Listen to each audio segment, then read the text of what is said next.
नमस्कार, बहुत स्वागत है आप सभी का। आप देख रहे हैं आपकी बात मध्य प्रदेश और मैं हूं अभिलाष मिश्रा। आज बात करेंगे मध्य प्रदेश के विजयपुर के उस मामले की जो इन दिनों सुर्खियों में है।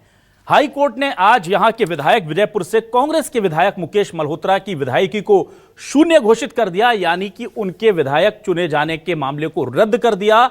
और इतना ही नहीं किया, अमूमन यह होता है कि जब एक विधायक के निर्वाचन को कोर्ट शून्य घोषित करता है तो अगले 6 महीने में चुनाव कराने होते हैं, लेकिन यहां पर बाकायदा नंबर 2 पर जो थे रामनिवास रावत, जो कांग्रेस में थे और फिर बीजेपी में आए थे, पूर्व मंत्री भी रहे हैं, उनको नंबर 2 पर होने की वजह से यहां का विधायक घोषित करने के लिए निर्वाचन आयोग से कहा है कि इनके निर्वाचन का एफिडेविट या जो प्रमाण पत्र होता है वो इन्हें जारी कर दिया जाए और इन्हें विधायक घोषित कर दिया जाए।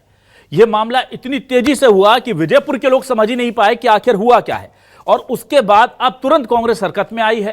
कांग्रेस और जो विधायक थे, जो हटाए गए विधायक है मुकेश मल्होत्रा, वो ये कह रहे हैं, उन पर आरोप दरअसल ये था कि उन्होंने जो एफिडेविट दिया जाता है चुनाव से पहले कि उनके ऊपर कितने मामले दर्ज हैं, कितनी संपत्ति है, उसमें अपने ऊपर दर्ज मामलों को छुपाया था। यह आरोप था उन पर और यह कोर्ट में सही पाया गया। उनका कहना है कि मैंने अपने ऊपर दर्ज मामलों की जानकारी नहीं छुपाई थी, मैंने बताया था कि ये मामले मेरे ऊपर दर्ज है, लेकिन केस क्रमांक जो एक खास कोई टेक्निकल चीज होती है वो बस दर्ज नहीं थी।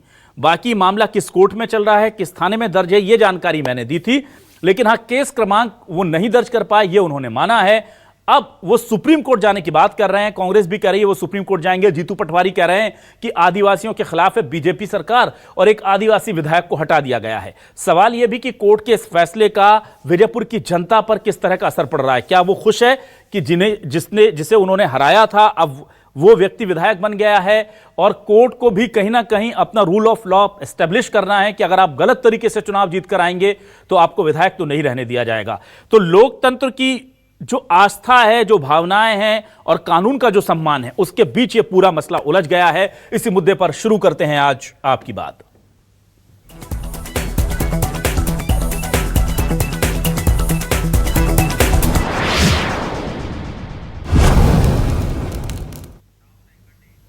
आइए सबसे पहले सुनते हैं कि क्या कहना है हटाए गए विधायक मुकेश मल्होत्रा का। उन्होंने न्यूज 24 मध्य प्रदेश छत्तीसगढ़ से एक्सक्लूसिव फोन पर बातचीत की, उसमें उन्होंने अपनी बात रखी।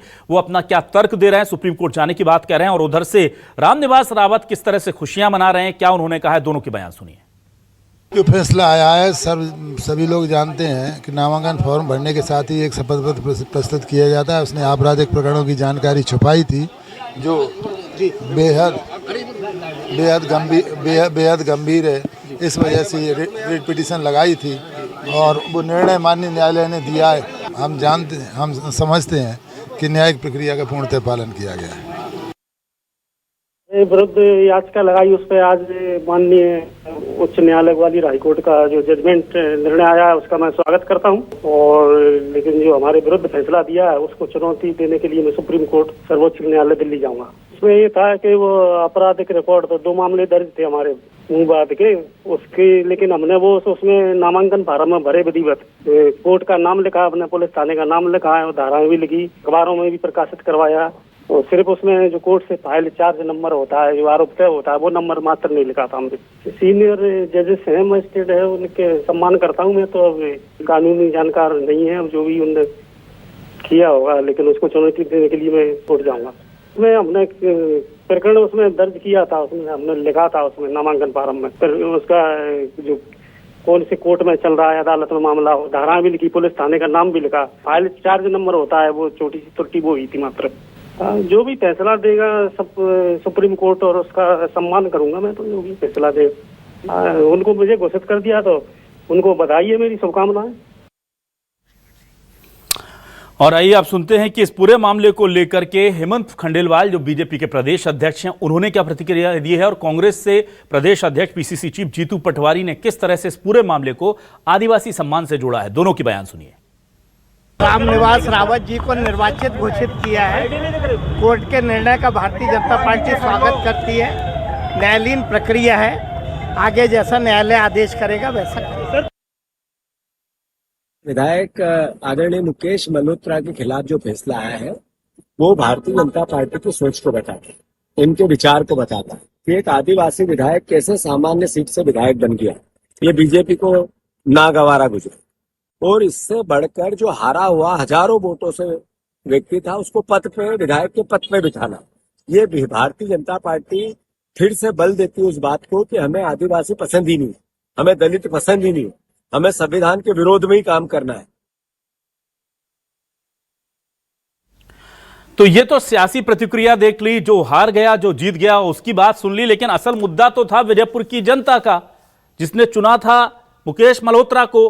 उनकी गलती की वजह से अब रामनिवास रावत उनके विधायक होने जा रहे हैं। उनकी क्या प्रतिक्रिया आई है वो भी जानना जरूरी है। तो विजयपुर की जनता क्या कह रही है, सुनिए। आदमी हूँ और कोर्ट ने जो फैसला दिया है मैं उसका स्वागत करता हूँ। और रामनिवास जी 8 बार के वे विधायक हैं, 2 बार मंत्री रहे हैं और उनका जनता से अच्छा बर्ताव है और जनता की डिमांड जो भी हो उस पर अमल करे और सरकार पे अमल कराए। बहुत अच्छा फैसला है, जो सही फैसला था वही आया है। विकास विजयपुर में विकास देखना चाह रहे हैं और विकास होगा। रामनिवास जी ने विकास किया है और करेंगे। उच्च न्यायालय द्वारा मुकेश मल्होत्रा और श्री रामनिवास रावत जी के मामले में जो आज फैसला दिया है वो वाकई में एक सराहनीय फैसला है। ये फैसला, और आइए अब देखते हैं सवाल क्या है। सवाल लेकर आ रहे हैं आपके टेलीविजन स्क्रीन पर। यह रहा सवाल आपके सामने। सवाल देखिए क्या है हमारे आज के। सवाल लेकर आएंगे। विजयपुर के कांग्रेस विधायक को हाईकोर्ट ने पद से हटाया, बीजेपी के रामनिवास रावत को नया विधायक बनाया। मुकेश मल्होत्रा ने आपराधिक प्रकरण की छुपाई जानकारी, मामले में अब सुप्रीम कोर्ट से क्या राहत मिलेगी? आरिफ मसूद और निर्मला सप्रे पर कब आएगा फैसला? रावत को विधायक बनाना क्या जनता को अच्छा लगा? हाईकोर्ट ने विजयपुर विधायक मुकेश मल्होत्रा को पद से हटाया, रामनिवास रावत को विधायक बनाया, जनता को कितना भाया? यह सवाल है। इस पर बातचीत करने के लिए हम सीधे रुख करेंगे अपने खास मेहमानों के पैनल का। मेरे साथ खास मेहमान जुड़े, एक एक कर तारुफ करा देता हूं। बीजेपी से वरिष्ठ नेत्री और प्रवक्ता डॉक्टर वाणी आहलूवालिया जी हमारे साथ जुड़ी हैं। डॉक्टर वाणी, आपका बहुत स्वागत करता हूं मैं।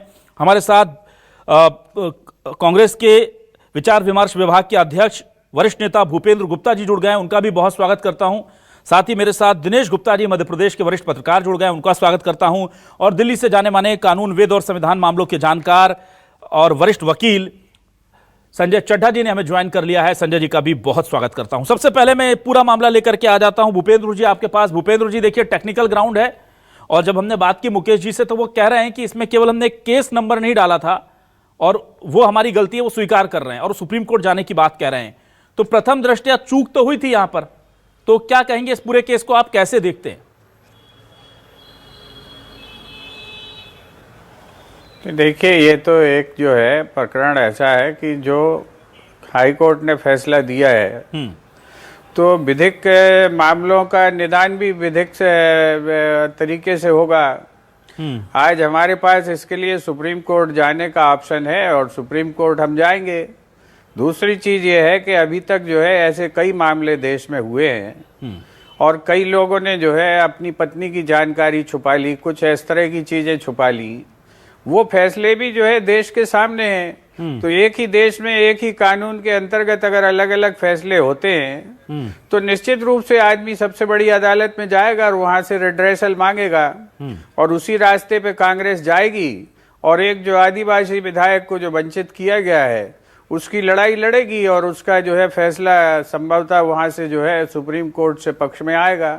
दूसरी चीज ये है कि जो 7,000 वोटों से जीता हुआ व्यक्ति है, आप उसके स्थान पर किसी दूसरे व्यक्ति को विधायक बना देंगे, ऐसा अगर कानून में लिखा है तो ये भी समीक्षा का विषय है। ये जनमत का अनादर भी कहा जा सकता है, तो इसकी भी समीक्षा होनी चाहिए।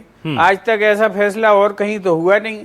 आज मध्य प्रदेश में जो है दल बदल कानून की धज्जियां उड़ा के सपरे बैठी हुई हैं। आज जो है 5 साल तक से जो है धज्जियां उड़ाते रहे दल बदल कानून की भारतीय जनता पार्टी के लोग बिरला के मामले में। क्या किया? ठीक, वहां पर कानून, वहां पर अदालतें जो है उनने उन चीजों को संज्ञान में क्यों नहीं लिया? ठीक है, आप देखें कि जो है शून्य घोषित हुआ था विक्रम वर्मा की पत्नी का मामला, आखिरी दिन जिस दिन जो है 1 दिन बची थी उनकी विदाई की। तो ये सारी चीजें दिखाई पड़ती हैं कि जो है हमें फैसले जो है न्याय जो है मिलते हुए दिखाई पड़ना चाहिए और इसीलिए अब इसमें जो है सर्वोच्च न्यायालय में दस्तक देंगे और वहां पर सर्वोच्च न्यायालय जो फैसला करेगा उसको स्वीकार करेंगे। और अब ये भी स्वीकार कर ही रहे हैं मल्होत्रा जी ने, तो बधाई दी है। मल्होत्रा जी ने सबसे पहले स्वागत किया कोर्ट का और बाकायदा बड़ा दिल करके बधाई भी दी उन्होंने रामनिवास रावत जी को और कहा हम कोर्ट जाएंगे। ठीक है, मैं डॉक्टर वाणी आपके पास आता हूं। डॉक्टर वाणी, इस पूरे मामले को आप कैसे देखती हैं? और कहा जा रहा है कि इस मामले में तो बहुत जल्दी फैसला आ गया, लेकिन निर्मला सप्रे की सदस्यता को लेकर विधानसभा अध्यक्ष से लेकर के और कोर्ट के दरवाजे तक कांग्रेस घूम रही है, उसको लेकर के चीजें नहीं क्लियर हो रही हैं। तो भूपेंद्र गुप्ता जी जिस तरह से साफ इशारा कर रहे हैं कि ये फैसला कांग्रेस को मंजूर नहीं है और वो कहीं ना कहीं आरोप लगा रहे हैं कि एक साथ डील नहीं किया जा रहा है in the court of law BJP और कांग्रेस के अलग अलग नेताओं को एक ही तरह के मामलों में। मैं सबसे पहले न्यूज 24 के श्रोताओं को और संजय चड्ढा जी को, भूपेंद्र जी को, दिलीप जी और आपको प्रणाम करती हूँ, शुभकामनाएं देती हूँ। अच्छा हुआ भूपेंद्र जी ने स्पष्ट कर दिया नाम से कि किसकी पत्नी का नाम उजागर नहीं किया था, नहीं तो आपके बेचारे श्रोता समझते हैं राहुल गांधी पर टिप्पणी कर रहे हैं। और रही बात निरंतर कोर्ट पर उंगली उठाने की, मुझे लगता है भूपेंद्र जी और कोई ये संज्ञान में लेना चाहिए। अभी जो जित्तू पटवारी ने कहा, उन्होंने बहुत गंभीर बात कही है। उन्होंने आज उनका बयान सुन के मैं हैरान नहीं हूं ना परेशान हूं, क्योंकि इनकी मानसिकता और विचारधारा उन्होंने उजागर कर दी। संविधान का अपमान किया है आज जित्तू पटवारी ने। उन्होंने लोकतांत्रिक व्यवस्था पे जो हमारा भरोसा है उसका अनादर किया है। और मैं एक बात और स्पष्ट कर दूं, जब आप कोई प्रमाण पत्र देते हैं या कोई एफिडेविट सबमिट करते हैं, it is under the oath of law. और आप अगर निरंतर झूठे कसम खाएंगे तो कहीं ना कहीं आप फंसेंगे। कोर्ट जब हमें फैसले सुनाता है, तथ्यों के आधार पर सुनाता है, जो तथ्य जो उनको सबूत होते हैं, जो प्रूफ होते हैं, जो क्वालिफाई होते हैं और क्वांटिफाई होते हैं। संजय जी, मेरे शायद आप मेरी बात से बिल्कुल you will accept what I am saying, that court अपने जो विचार व्यक्त करता है, जो निर्णय देता है, they are all with valid proof, valid quantification होती है, तो कोई भी हवाबाजी नहीं होती। लेकिन आज जित्तू पटवारी ने फिर एक बार फिर जो राहुल गांधी का ध्येय होता है उसको उजागर कर दिया। संवैधानिक संस्थाओं का अपमान और उन्होंने कोर्ट का अपमान किया है। मुझे लगता है ये भी एक संगीन अपराध है। चलिए ठीक है, मैं दिनेश जी आपके पास आता हूं। दिनेश जी, यहां पर एक बड़ा सवाल यह है कि विधायक का अगर निर्वाचन गलत तरीके से पाया जाता तो उसे शून्य कर देना आम बात है, लेकिन तुरंत ही नंबर 2 को विधायक घोषित करने की बात कहना, और उसके बाद कोर्ट ने यह भी डायरेक्शन दिए है निर्वाचन आयोग को, जो हमारे पास जानकारी आई है सूत्रों के हवाले से, कि जल्द से जल्द इनको निर्वाचन का सर्टिफिकेट देकर के इस प्रक्रिया को जल्द से जल्द पूरा कर दिया जाए। हालांकि एक दिन के अगले दिन ही सुप्रीम कोर्ट जा रही है कांग्रेस, विवेक तनखा ने और खुद मुकेश मल्होत्रा ने कह दिया है, लेकिन ये अनप्रेसिडेंटेड कहा जा रहा है कि एक तरफ एक विधायक को हटाना, दूसरी तरफ नंबर 2 को विधायक भी घोषित कर देना। कैसे देखते हैं आप इस केस को सर? देखिए, जो जिन कारणों से ये अयोग्य घोषित हुए हैं या निर्वाचन शून्य घोषित हुआ है जी, उस कारण कोई हमारे यहाँ नज़ीर इस तरह की है नहीं कि उसके कारण किसी की विधायकी चली गई हो जी। और जब शून्य घोषित कर रहे हैं आप किसी कारण से, तो जो है आपके पास एक ऑप्शन वो भी था कि आप बाई इलेक्शन की तरफ जाते। कोर्ट ने बड़ा जो है व्यापक इस मामले में कोई ना कोई दृष्टिकोण या लॉ की पोजीशन देख के ही ये कहा होगा। लेकिन जो हमारी नामांकन के बाद की जो प्रक्रिया है, उसके बाद एक स्क्रूटनी भी होती है। उस स्क्रूटनी के दौरान रिटर्निंग ऑफिसर ने क्या इस बात को संज्ञान में नहीं लिया कि ये फॉर्म त्रुटिपूर्ण है, अधूरा है, इसको रिजेक्ट कर देना चाहिए? तो कहीं ना कहीं चूक तो प्रशासनिक स्तर पर भी हुई थी, अन्यथा वो उसी स्टेज पर नामांकन निरस्त हो जाता और फिर ये स्थिति नहीं आती। क्योंकि जो हार जीत का जो अंतर है वो कहीं ना कहीं जन भावनाओं से भी जुड़ा हुआ है। जनता ने यदि वहाँ व्यक्ति का चुनाव होता है, वो कोई ये नहीं कि फॉर्म में कोई जानकारी लिखी हुई उसके आधार पर तय नहीं होते कि किसके आधार पर हमने आपको वोट किया है। तो ये जो घटनाक्रम है, इस राजनीतिक घटनाक्रम के पीछे भी निश्चित तौर पर कोई एक और कोई राजनीतिक परिदृश्य होगा, जो हो सकता है कि ये सुप्रीम कोर्ट जाने के बाद कुछ पता लगे, या इलेक्शन कमीशन का क्या स्टैंड होता है वो कब इसको नोटिफाई करते हैं। यदि ये नोटिफाई तुरंत हो जाता है तो संभव है कि राज्यसभा चुनाव के समय जब स्थितियां होंगी, अप्रैल में जब मध्य प्रदेश में राज्यसभा का चुनाव होगा, तो हो सकता है ये उस पर कोई इफेक्ट आता हो इसका। क्योंकि आप देख लें कांग्रेस पार्टी के भीतर की भी राजनीति देखिए कि अलग तरह की राजनीति चल रही है, और ये सारी चीजें कहीं ना कहीं राज्यसभा से जाके कनेक्ट होती हैं। ठीक ठीक सर, ठीक है। मैं अब संजय जी आपके पास आता हूं एक बड़ा सवाल लेकर के। ये टेक्निकल ग्राउंड पर हो सकता है कि कोर्ट को लगा हो कि भाई नंबर 2 को हमको बनाना है, और चूंकि अब ज्यादा समय भी नहीं बचा है, बट ये क्या चैलेंजेबल है सुप्रीम कोर्ट में?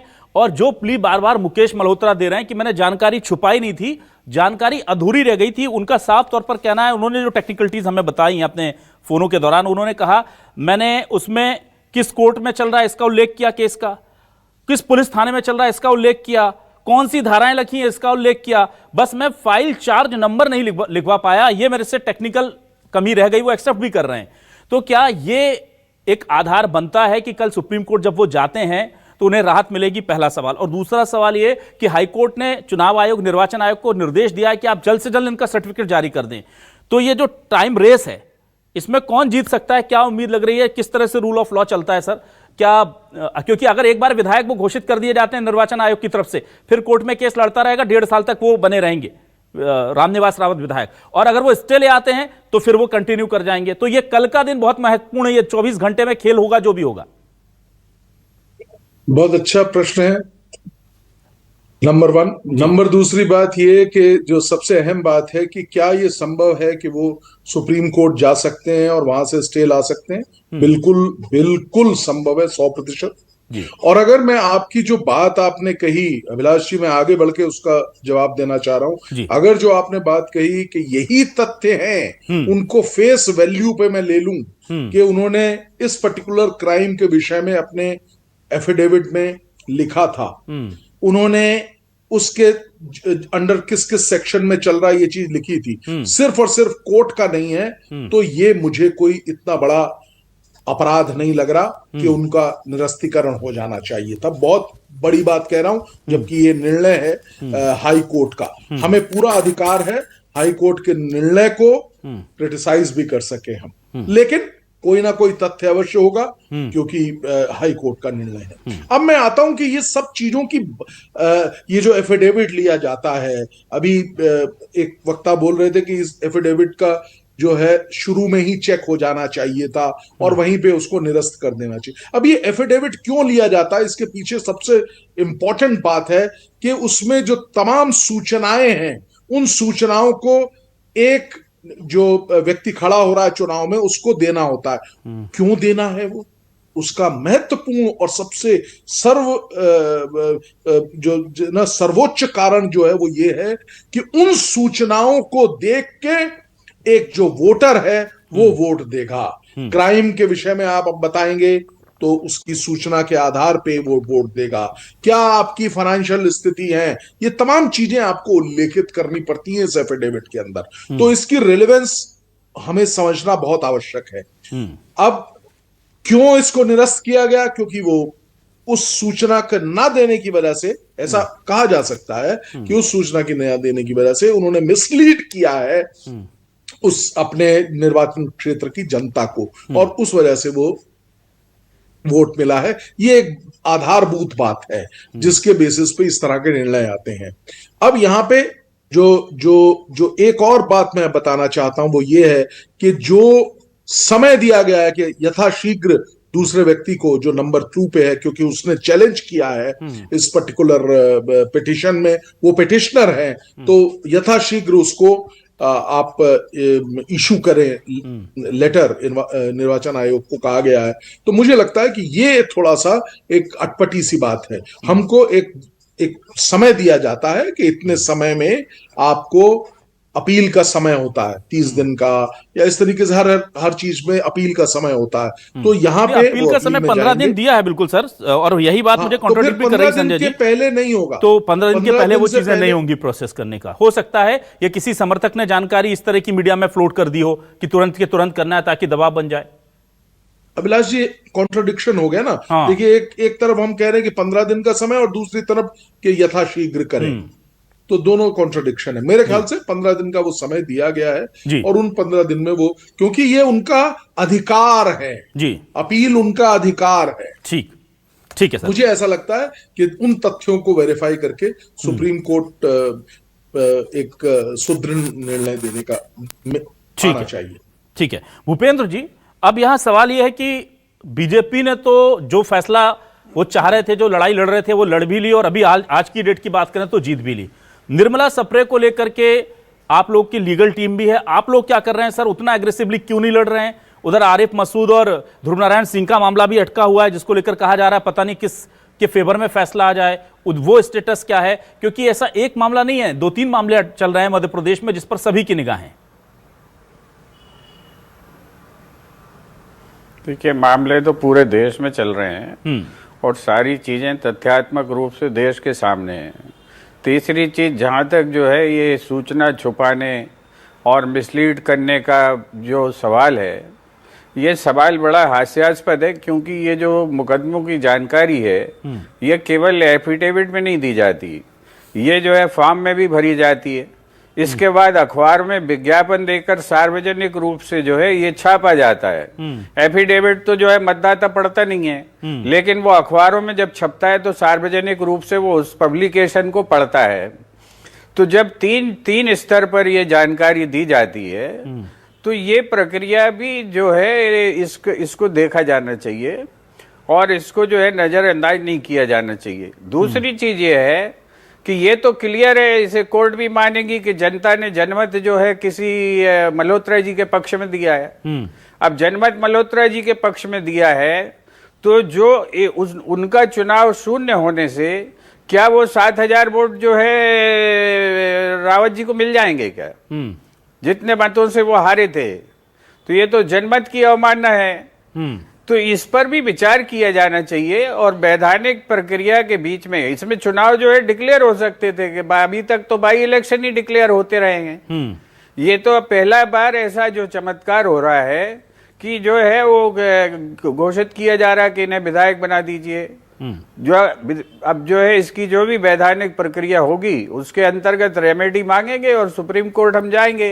ये हमारे जो मल्होत्रा जी का अधिकार है और मल्होत्रा जी उसको एक्सरसाइज करेंगे। हाँ, ठीक है। भारतीय जनता पार्टी जो है जो किस तरह से प्रचार तंत्र में विश्वास करती है, ये आपने स्वयं स्पष्ट कर दिया कि 15 दिन और तत्काल का जो मामला है ये भारतीय जनता पार्टी के मनोविज्ञान को दर्शाता है। इसको लेकर के चूंकि मेरे पास एक ऑर्डर आया है सर, और इसमें कहा गया है, ये दावा किया गया है कि कोर्ट ने निर्देश दिया है कि चुनाव रिटर्निंग ऑफिसर के जरिए रामनिवास रावत के विजयपुर विधानसभा 2024 बाय इलेक्शन में निर्वाचित होने की प्रक्रिया जल्द से जल्द पूरी करें। ये मेरे पास जानकारी है। इसकी पुष्टि अभी मैं नहीं करूंगा क्योंकि ऑर्डर बहुत लंबा है, करीब 75 पेज का, मैं पढ़ नहीं पाया हूं। संजय जी को मैं भेज देता हूं, अगर वो बेहतर इस पर कुछ बता पाएंगे तो वो जरूर हमारे दर्शकों को इसको क्लियर कर देंगे।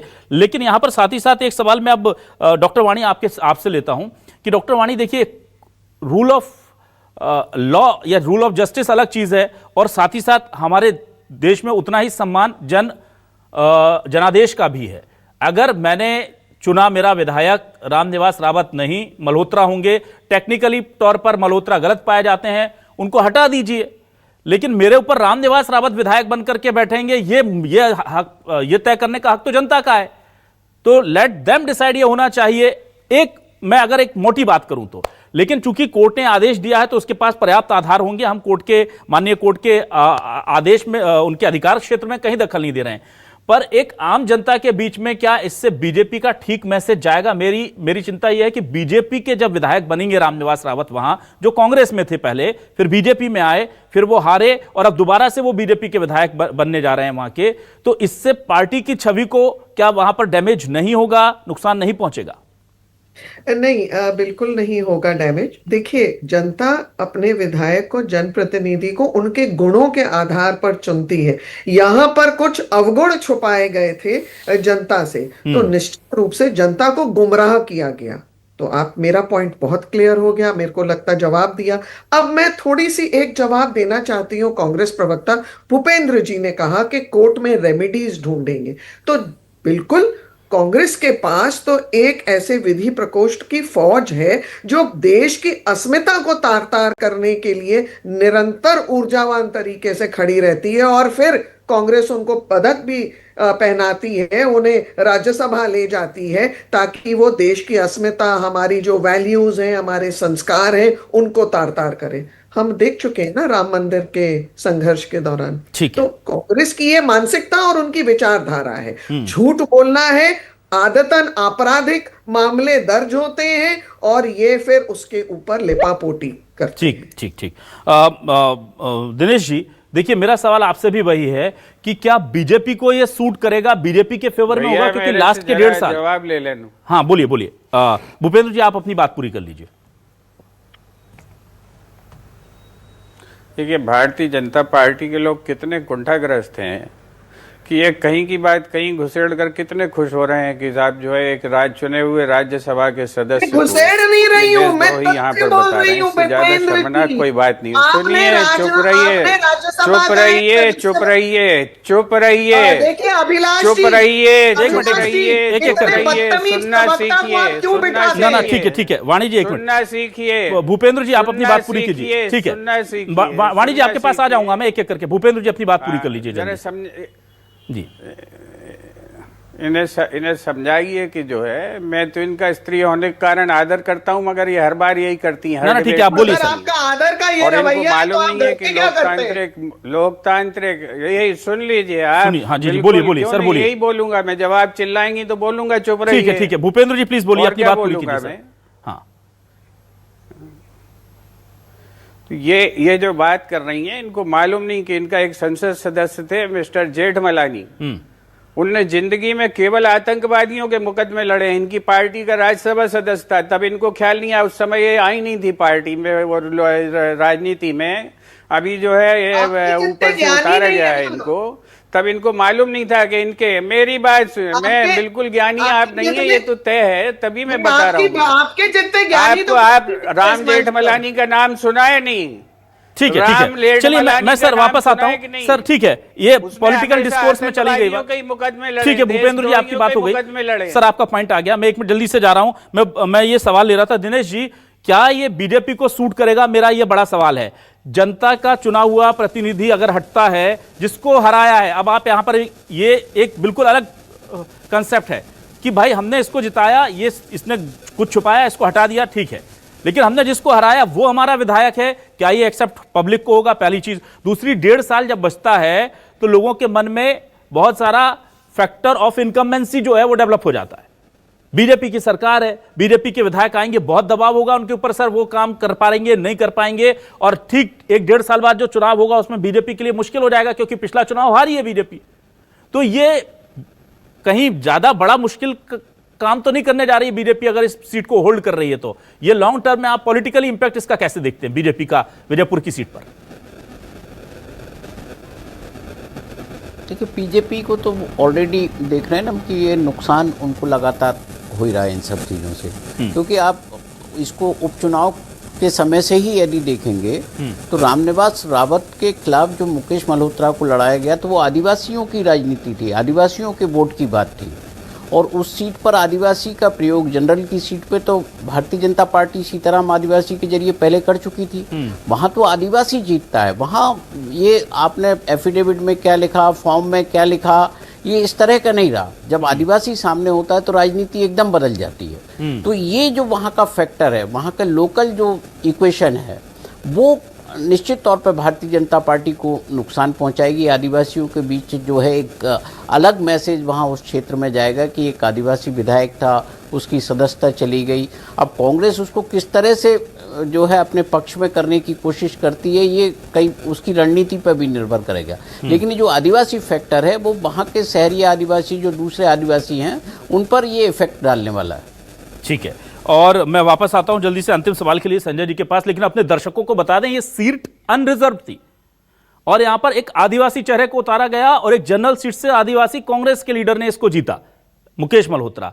उस वक्त रामनिवास रावत बहुत बड़े कद के नेता हो चुके थे, मंत्री हो चुके थे, वो उपचुनाव जो है वो हार गए।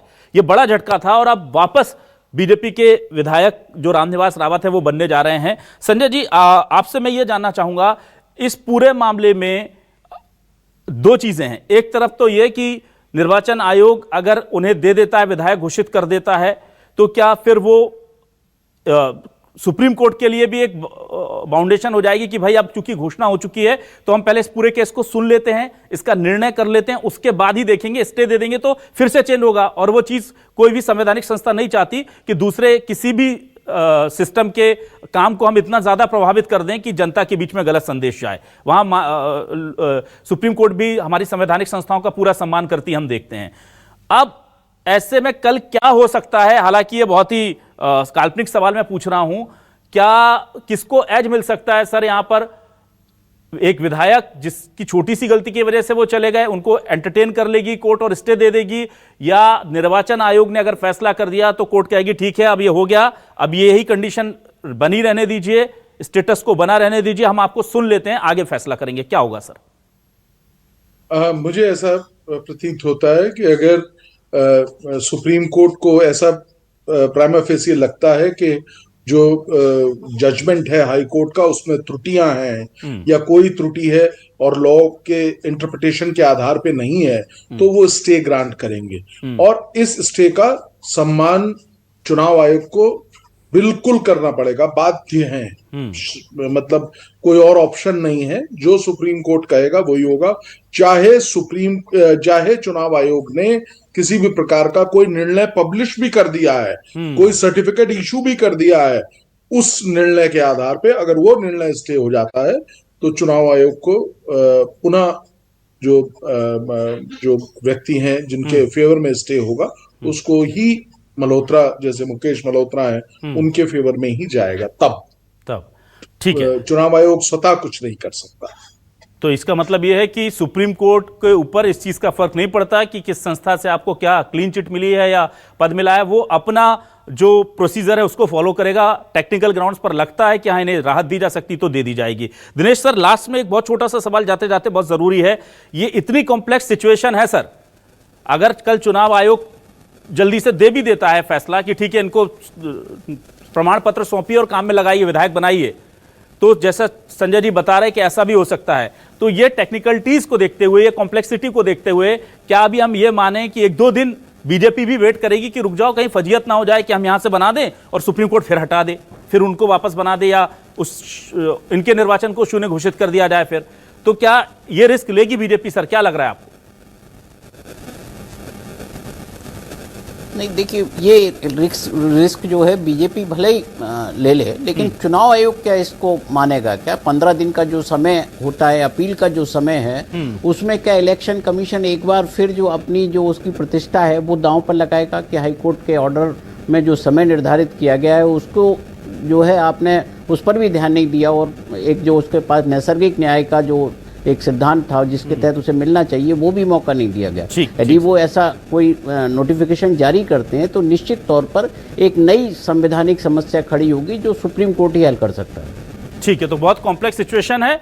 भले ही अभी रामनिवास रावत जी ने लड्डू बांट दिए हैं, समर्थकों ने ढोल नगाड़े बजा दिए हैं, बीजेपी कह रही है ये लड्डू बट रहे हैं, देखिए तस्वीरें हम आपको दिखा रहे हैं, और बीजेपी भी कह रही है कि देखिए सत्य की जीत हुई है, गलत किया है इसलिए भुगत रहे हैं, लेकिन अभी वेट करना होगा। एक कोर्ट से जीते हैं, दूसरे बड़े कोर्ट का दरवाजा खुला हुआ है, न्यायालय से जो आदेश होगा फिर उसकी पालना होगी, देखा जाएगा कि क्या होता है। लेकिन एक अच्छी नजीर भी है कि अगर आप जानकारी में थोड़ी भी हिला हवाली करेंगे तो आप विधायक हो या मंत्री हो या सांसद, ये डर भी होना जरूरी है। आपसे जानबूझकर गलती हुई, धोखे से गलती हुई, नेवर माइंड, आपने गलत किया तो सजा मिलेगी, ये मैसेज भी जाना बहुत जरूरी था। बहुत शुक्रिया करूंगा मैं संजय चड्ढा जी आपका, भूपेंद्र जी, डॉक्टर वाणी आहलूवालिया जी और दिनेश गुप्ता जी हमारे साथ जुड़ने के लिए, इस डिबेट का हिस्सा बनने के लिए तमाम दर्शकों का शुक्रिया। नमस्कार।